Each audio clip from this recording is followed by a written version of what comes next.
Hello, नमस्कार. कसे आहात सगळे? आय होप की तुम्ही सगळे मस्त मजेत आणि आनंदी असाल.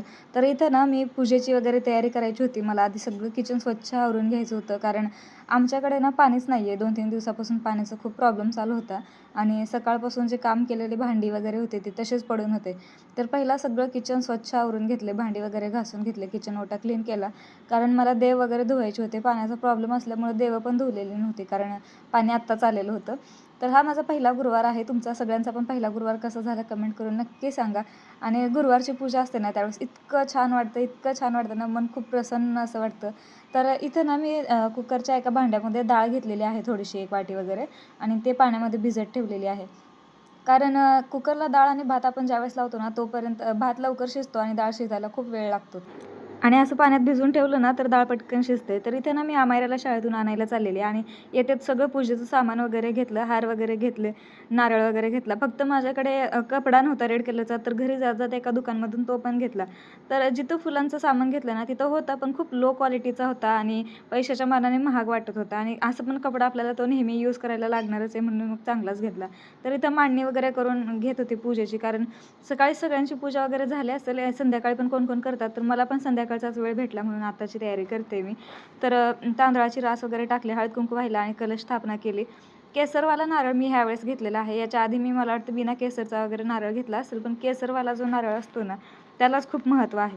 तर अशा पद्धतीनं मी पूजा वगैरे मांडून घेतली होती आणि ज्यावेळेस मी कलशावर वेणी ठेवली ना नारळावर, असं अक्षरशः माझ्या अंगाला काटा आलेलं. इतकं सुंदर वाटत होतं ना, खूप छान वाटत होतं. 5 पानावरती 5 प्रकारची फळं वगैरे ठेवली. देवीची एक फोटो होता माझ्याकडे, तो फोटो वगैरे ठेवला. एक छोटासा कलश होता, त्याच्यामध्ये गुलाबाचं फूल ठेवलं. ॲक्चुअली मला कमळचं फूल पाहिजे होतं, पण तिथं कमळचे फूल होते ते खूप सुकल्यासारखे होते, म्हणजे फ्रेश वाटत नव्हते आणि त्याच्यामुळे मी गुलाबाचं फूल घेतलं. तर इथं हळद-कुंकू वगैरे वाहून घेतलं आणि साईडलाच मी माझी स्वयंपाकाची पण तयारी केलेली. किचनवर चालू होतं माझं काम अर्धं-अर्धं. कारण माझी टिफिन सर्व्हिस आहे आणि टिफिन सर्व्हिस असल्यामुळं काही-काही डबे जे आहेत ते खूप लवकर द्यायचे आहेत मला. तर 7:30च्या दरम्यान मला एक टिफिन द्यायचा असतो, 7:30 पावणे 8पर्यंत, आणि अथर्वचं ट्युशन पण 8 सव्वा 8पर्यंत सुटतं. तर मला हे सगळं पटापट आवरून घ्यायचं होतं. 7 वाजेपर्यंत ही सगळी पूजा वगैरे आवरून घेतलेली. मी दिवा वगैरे लावलेला. पुस्तक फक्त मी उपवास सोडायच्या वेळेस वाचलेली. ते शेवटला आहेच व्हिडिओमध्ये, तुम्हाला पुढे-पुढे समजेलच. तर इथं ना मी दिवा वगैरे लावून घेतला. अमायरा पण मला विचारत होती, "मम्मा काय चालू आहे?" वगैरे. तर तिला ना खूप आवडतं असं पूजा वगैरे करताना, खूप छान वाटतं. ती नेहमी मला बोलत असते.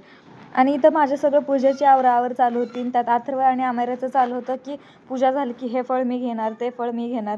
तर हे पण काही-काही गोष्टी असतात ना, खूप छान वाटतात. तर इथं सगळी पूजा मांडून घेतलेली आहे.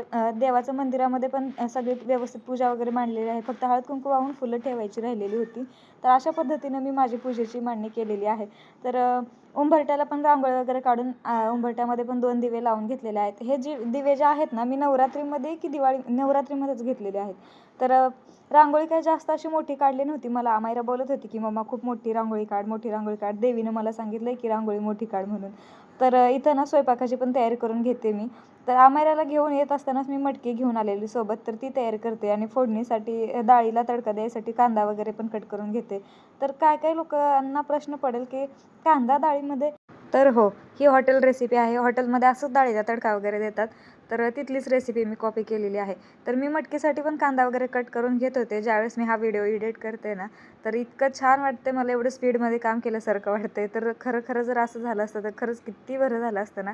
तर इथं डाळीला तडका वगैरे देते. मी फक्त जिरे टाकलेले आहेत, हिरवी मिरची, कढीपत्ता, कांदा आणि कोथिंबीर एवढंसच टाकून डाळीला तडका टाकून घेतलेला आहे. माझं नेहमीचंच आहे. मी कधी पण जर डाळ आणि कुकरला भात वगैरे डाळ एकत्र लावायचं असेल ना, तर डाळ पहिला 1-2 तास भिजवूनच घेते. तर असं डाळीला तडका वगैरे देऊन घेतलेला. माझ्याकडे खूप कमी टाईम राहिलेला. खूप घाईघाईत मी पण माझी कामं करत होते.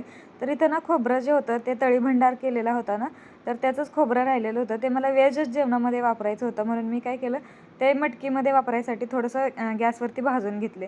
तर ना कुकरमध्ये अमायरा सारखी मला बोलते, की "मम्मा पॉपकॉर्न बनव, पॉपकॉर्न बनव." कारण पॉपकॉर्न खूप दिवस झाले डीमार्टवरून आणलेले होते. त्यांना रोजच बोलायची, सकाळी करेन, संध्याकाळी करेन, आणि ते टाळत गेल्यामुळे ना त्यांना पण वाईट वाटत होतं. मग विचार केला, की जाऊ दे, आता एकदाचं करूनच घेते. तर त्याच कुकरमध्ये मग मी अमायरासाठी पॉपकॉर्न वगैरे बनवून दिलेले आहेत. इकडं मटकी पण व्यवस्थित शिजून वगैरे झाली होती आणि ह्या चपात्या पण मी बनवून घेतलेल्या आहेत. आता सध्या मी ज्या चपात्या बनवते त्या बिना तेलाच्या आहेत, कारण तो डबा जो ज्यांना द्यायचा आहे ते बिना तेलाच्याच चपात्या खातात. तर इथं मटकी बनलेली होती. डबा वगैरे भरून घेते मी, कारण 7:45 वाजत आलेले. अथर्वचं ट्युशन पण सुटणार होतं. डबा देऊन डायरेक्ट त्यांना तिकडेच जायचं होतं अथर्वकडे त्याला घ्यायला. तर इथं डबा वगैरे भरला, त्यांना दिला आणि ते पॉपकॉर्न अमायरासाठी दिलेले होते. तर त्यानंतर बाकीचं राहिलेलं सगळं स्वयंपाक वगैरे आवरून घेतल्यानंतर हा व्हिडिओ आहे 9, 9:15 मे बी वाजलेले होते त्यावेळेसचा. तर इथं ना पुस्तक वाचायचं होतं मला, त्याच्यामुळं आधी पहिला पूजा करून घेतली व्यवस्थित परत एकदा. ज्यावेळेस मी लहान होते ना, त्यावेळेस गावी पण अशीच पूजा वगैरे असायची. माझ्या घरी आणि आमच्या आजूबाजूचे सगळे शेजारी वगैरे त्यांच्या घरी पण असायची. आणि आम्ही लहान होतो तर काय व्हायचं, पूजा वगैरे ते मोठी लोकं पूजा करून घ्यायची आणि पुस्तक वाचायला आम्हाला बोलवायचे. इतकं छान वाटायचं ना. आणि आम्ही रुटीन ठरलेलं, आमचं झालं की तुमच्या घरी, तुमचं झालं की आमच्या घरी, असं सगळ्यांचं ठरलेलं होतं आणि सगळ्यांच्या घरी पुस्तक जाऊन वाचायचो आम्ही. खूप छान वाटायचं. तर इतक्या वेळा ते पुस्तक वाचलेलं आहे की मला आजून तोंड पाठ झाल्यासारखं वाटतं. ते पुस्तक सगळं सगळं पाठ आहे. तरी पण ना प्रत्येक वेळेस ते पुस्तक वाचताना असं वाटतच नाही की मी खूप वेळा वाचलंय किंवा बोर वगैरे असं वाटत नाही. खूप छान वाटतं ते पुस्तक वाचताना, फ्रेश वाटतं. आणि इथं आरती वगैरे करून घेतली. आरती करून घेतल्याच्या नंतर अथर्वला आणि अमायराला पण आरती दिली. ज्यावेळेस मी त्यांना आरती दिली ना, तर अमायरा बोलत होती, "मम्मा थांब, मी पण तुला आरती देते." आणि जसं मी त्यांना आरती दिली सेम तसंच तिनं पण मला केलं. तर इथं देवीला हळद आणि कुंकू परत एकदा वाहून घेतले आणि कारण आता मला पुस्तक वाचायला बसायचं होतं. आणि माझे हसबंड गेलेले टिफिन द्यायला. त्यांना पण यायला थोडासा वेळ होणार होता. तोपर्यंत मी पुस्तक वाचून घेत होते. जेवणाची सगळी तयारी झाली होती. मी व्हिडिओमध्ये तुम्हाला जी शेवयांची खीर बनवली होती ना, ती शेअर नाही केलेली. ती पण बनवलेली होती. ते पण ठेवलेली नंतर. तर हसबंड टिफिन देऊन येईपर्यंत मी पुस्तक वाचून घेतलं आणि अथर्व आणि अमायरा पण बोलत होते, की त्यांना पण भूक वगैरे लागलेली आहे.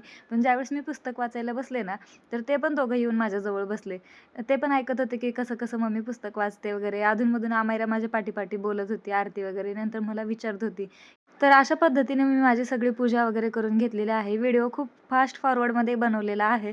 तर चॅनल नवीन आहे. मला तुमच्या सगळ्यांच्या सपोर्टची खूप, खूप, खूप गरज आहे. तर प्लीज माझ्या चॅनलला सबस्क्राईब करा, शेअर करा. कारण मी कोणाला शेअर केले नाही, ते काम तुम्ही करा माझ्यासाठी. आणि कसा वाटला हा ब्लॉग मला कमेंट करून नक्की सांगत जावा. कारण तुमची एक-एक कमेंट आणि एक-एक शेअर, एक-एक लाईक आणि एक-एक सबस्क्रायबर मला खूप, खूप महत्त्वाचं आहे. थँक